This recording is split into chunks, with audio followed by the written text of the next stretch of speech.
Assalamualaikum warahmatullahi wabarakatuh.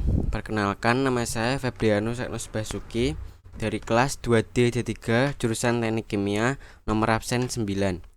Pada kesempatan kali ini saya akan menjelaskan tentang lembar kerja mahasiswa praktikum pengendalian proses dengan modul respon hasil tuning sistem closed loop pada peralatan berpengendali. Pada praktikum ini didapatkan data hasil pengamatan kondisi kritis, yaitu nilai PBC-nya 4,5, dan dapatkan data juga T dalam second dan persen PV. Setelah kita mendapatkan data ini, kita dapat lanjut ke langkah selanjutnya, yaitu membuat grafik kondisi kritis. Grafik kondisi kritis ini dibuat menggunakan sumbu X yaitu waktu dan sumbu Y yaitu persen PV. Setelah kita membuat grafik, maka kita masuk ke A2, yaitu kita menentukan nilai PC berdasarkan grafik dan menggunakan parameter pengendali untuk tuningnya metode Ziegler-Nichols.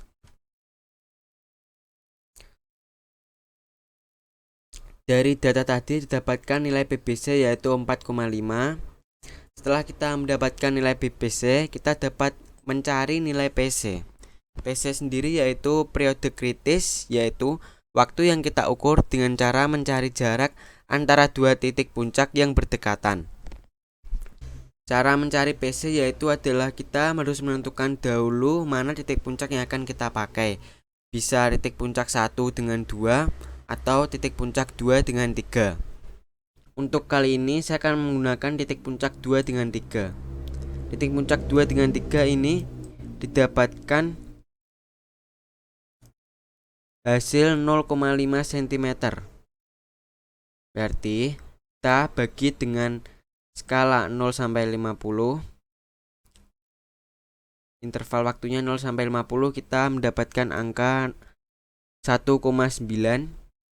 Berarti 0,5 dibagi 1,9 dikali 50. Lalu untuk PC sendiri itu bisa dua satuan, yaitu satuan detik dan satuan centimeter. Kita masuk ke parameter pengendali tuning menggunakan metode Ziegler-Nichols. Setelah kita mendapatkan nilai PBC dan PC, maka kita dapat memasukkan ke dalam parameter pengendali untuk tuning metode Ziegler-Nichols. Dalam metode Ziegler-Nichols ini terdapat 3 model, yaitu P proporsional, PI proporsional integral, dan PID proporsional integral derivatif. Untuk mencarinya, kita tinggal memasukkannya ke dalam rumus, yaitu ada sebelah sini. Untuk rumus PB yaitu kita menggunakan ini 2 dikali dengan PBC untuk model P. Untuk model PI kita menggunakan rumus 2 kali 2 dikali dengan PBC. Untuk PID 1,7 dikali dengan PBC.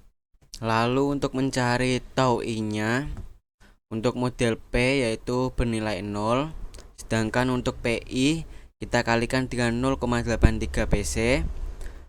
Lalu untuk PID 0,5 dikali dengan PC. Lalu untuk tau D-nya, nilai tau D untuk model P dan PI ini bernilai 0. Sedangkan untuk PID ini 0,13 dikali dengan PC. Lalu kita masuk ke sheet 2 yaitu untuk model P. Untuk model P ini didapatkan data SP1 yaitu sebesar 40% dan SP2-nya yaitu 45%. Dan juga didapat nilai PB. PB di sini terdapat nilai 9. 9 ini didapatkan dari perhitungan pada kondisi kritis tadi. Dan juga tau I-nya 0 dan tau D-nya 0. Ini untuk model P PB-nya 9 dan tau I dan tau D-nya 0. Lalu terdapat T dalam second dan persen PV. Setelah itu, maka kita dapat membuat grafik kurva respon hasil tuningnya. Grafik kurva ini dibuat menggunakan sumbu X-nya yaitu waktu dan sumbu Y-nya yaitu persen PV. Selanjutnya kita membuat 3 garis. 3 garis tersebut yaitu SP1, SP2, dan NA. NA ini perlu dibuat jika saat dilakukan pengendalian ternyata tidak bisa tepat di SP. Kalau tepat di SP maka tidak perlu dibuat. Selanjutnya kita menentukan analisis parameter respon hasil tuning. Ada parameter pertama yaitu ada overshoot, yaitu amplitudo maksimum dari puncak sampai NA dan panjang NA sampai SP, yaitu nilai dari puncak dari NA ini sampai ke puncak dan nilai NA sampai ke SP. Yaitu untuk overshoot pada NA sampai puncak yaitu dapatkan 1,8,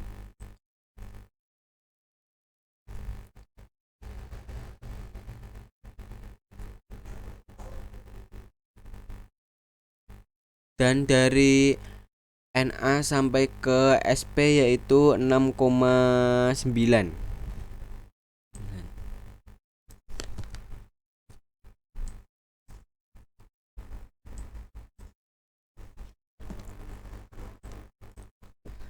Lalu decay ratio.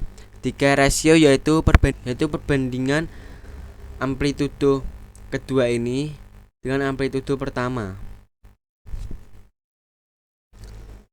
Didapatkan nilai 0,5 banding 1,8 dengan satuan cm. Lalu selanjutnya menghitung peak time. Peak time yaitu adalah waktu yang dibutuhkan untuk mencapai puncak gelombang 1.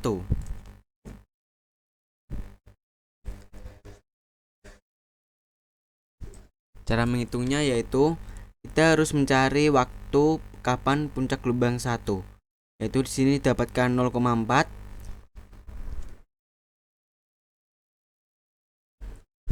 Setelah itu kita menghitung garis antara NA sampai ke awal ini yaitu 18,1. Di sini saya salah dalam memasukkan data. Seharusnya ini dikali dengan 18,1 bukan 18. Terus dikali dengan 450. 450 ini adalah jarak interval waktu ini.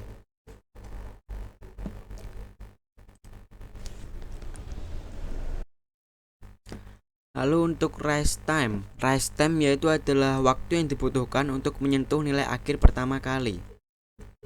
Yaitu cara menghitungnya yaitu dari sini kita menghitung sampai ke sini itu berapa sentimeter. Sini dapatkan 0,3 cm.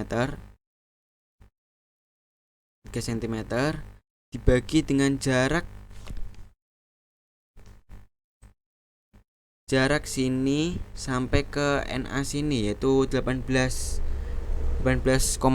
Sebenarnya 18,1 tapi saya nulisnya kemarin cuman 18. Terdapat kesalahan. Lalu dikali dengan 450 yaitu ini jarak interval waktunya ini. Lalu dapatkan hasil 7,5 dengan satuan detik. Lalu ada response time yaitu adalah waktu yang dibutuhkan untuk menyentuh nilai akhir yang steady state sampai grafik cenderung konstan. Pada grafik ini pada jarak 7 cm ini saya kira sudah mulai konstan. Lalu dapat kita masukkan ke dalam rumus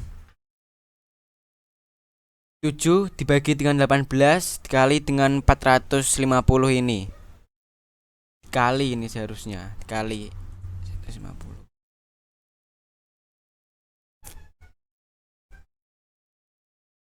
Mohon maaf terdapat kesalahan, seharusnya ini dikali sehingga hasilnya yaitu 175 detik. Lalu period of oscillation yaitu waktu yang dibutuhkan untuk membentuk satu bukit dan satu lembah. Ini satu bukit, kita mulainya dari sini, satu bukit dan satu lembah. Berarti kita menghitungnya dari ini garis yang berwarna kuning ini, kita menghitung berapa sentimeter. Sini ada 0,7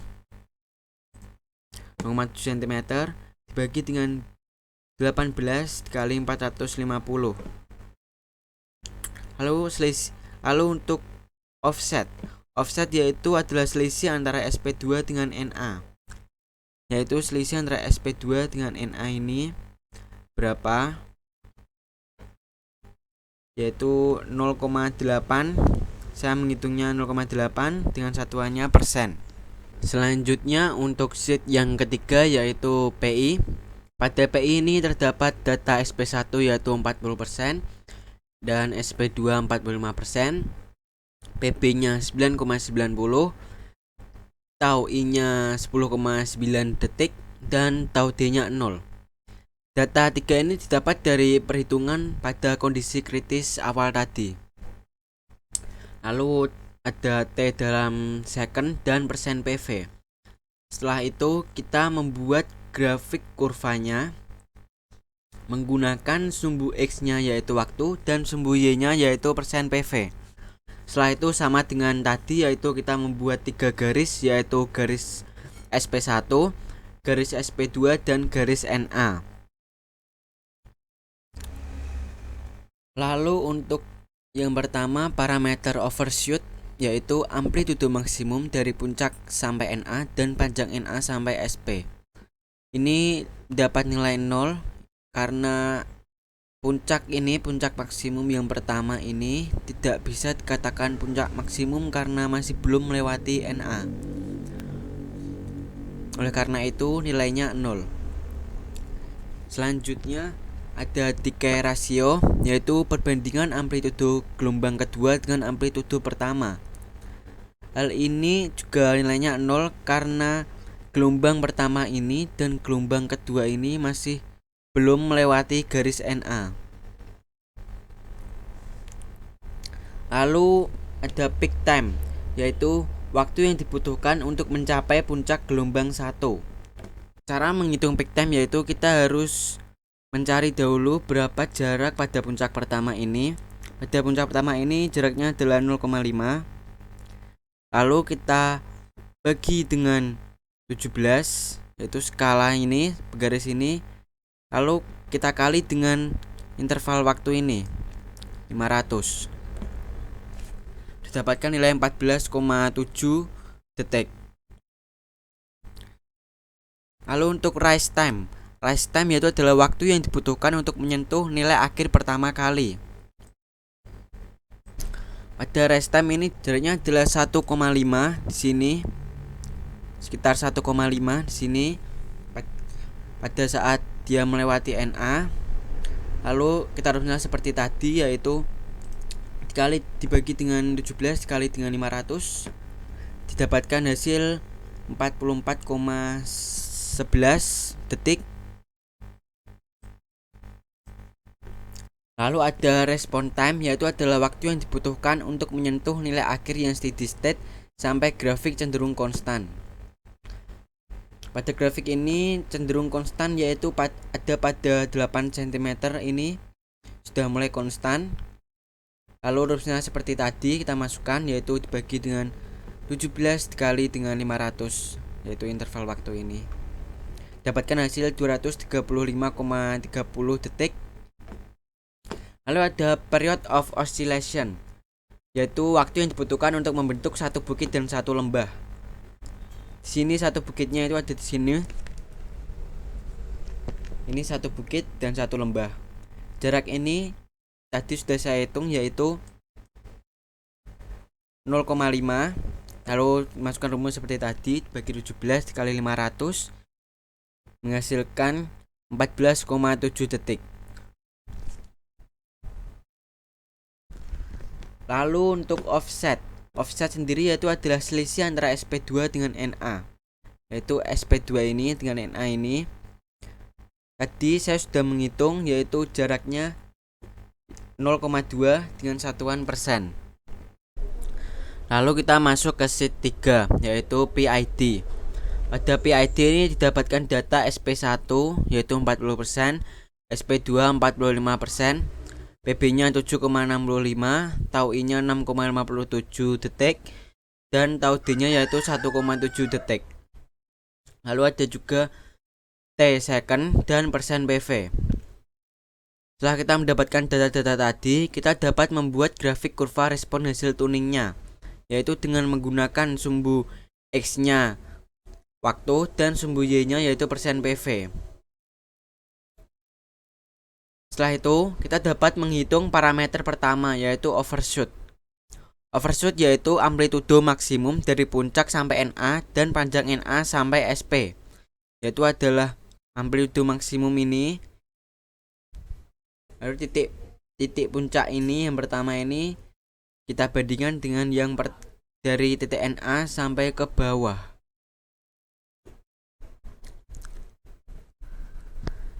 Lalu ada decay ratio, yaitu perbandingan amplitudo gelombang kedua dengan amplitudo pertama, yaitu bernilai 0,4 banding 0,4. Hal ini sama karena ini tingginya sama, amplitudo pertama dengan amplitudo kedua ini sama tingginya. Lalu ada peak time, yaitu waktu yang dibutuhkan untuk mencapai puncak gelombang 1. Lalu kita masukkan ke dalam rumus seperti biasa, tapi kita menggunakan skala interval 50 ini.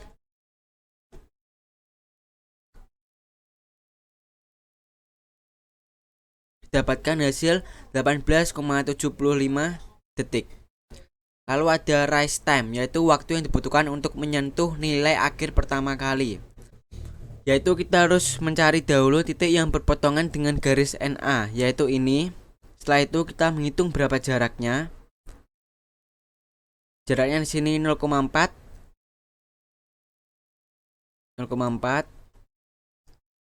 Setelah itu kita hitung dengan menggunakan skalanya. Dapatkan hasil 12,5 detik. Lalu ada response time, yaitu waktu yang dibutuhkan untuk menyentuh nilai akhir yang steady state sampai grafik cenderung konstan. Pada grafik ini, pada jarak 1,3 cm ini grafik sudah mulai konstan, sehingga kita dapat masukkan dalam rumus 1,3 dibagi dengan skalanya. Lalu ada period of oscillation, yaitu waktu yang dibutuhkan untuk membentuk satu bukit dan satu lembah. Untuk period ini hasilnya 0 karena bukit dan lembahnya ini hampir berdekatan, sehingga tidak diketahui berapa nilainya. Kalau untuk offset yaitu selisih antara SP2 dengan NA, yaitu selisih SP2 dengan NA sudah saya hitung tadi, jaraknya yaitu 0,12%.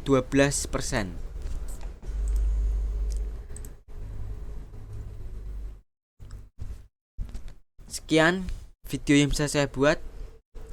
Terima kasih atas perhatiannya. Mohon maaf bila terdapat kesalahan. Wassalamualaikum warahmatullahi wabarakatuh.